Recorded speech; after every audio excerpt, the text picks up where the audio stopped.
Me duele el alma. Lo siento.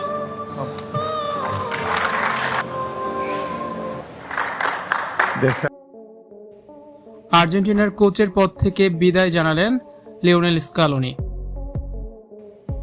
যে চোখ দুটো একদিন বিশ্বজয়ের আনন্দে চকচক করে উঠেছিল, আজ সেই চোখেই নেমে এসেছে অশ্রুর বন্যা।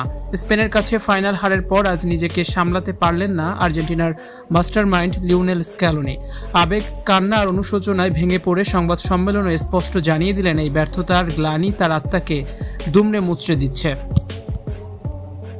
সবসময় হাসিমুখ আর আত্মবিশ্বাসে ভরপুর থাকা এই মানুষটির কণ্ঠ আজ থরথরে কাঁপছে।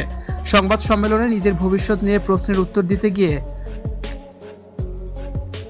কান্না ভেজা কণ্ঠে স্কালোনি বলেন, আমার আত্মা ব্যথায় চুরমার হয়ে যাচ্ছে। আমি আন্তরিকভাবে দুঃখিত। এক পর্যায়ে চোখের জল সামলাতে না পেরে মাথা নিচু করে কান্না চেপে রাখার চেষ্টা করেন এবং ডাগআউট ও পুরো দেশবাসীর কাছে ক্ষমা চেয়ে উঠে যান লিওনেল স্কালোনি।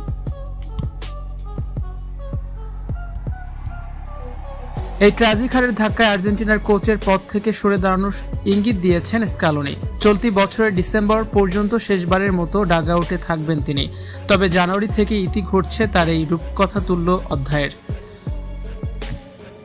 তিনি মানেন, হারের ক্ষত আর দলের এই বিপর্যয় মানসিকভাবে তাকে পুরোপুরি ভেঙে চুরমার করে দিয়েছে।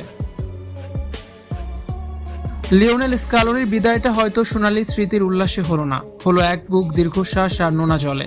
তবে যে মানুষটি আর্জেন্টিনার ৩৬ বছরের খরা কাটিয়ে বিশ্বসেরার মুকুট এনে দিয়েছিলেন, তার এই অশ্রুসজল বিদায় কোটি কোটি ভক্তের হৃদয়ে এক আজীবন নামোছা বেদনার ক্ষত হয়েই থাকবে।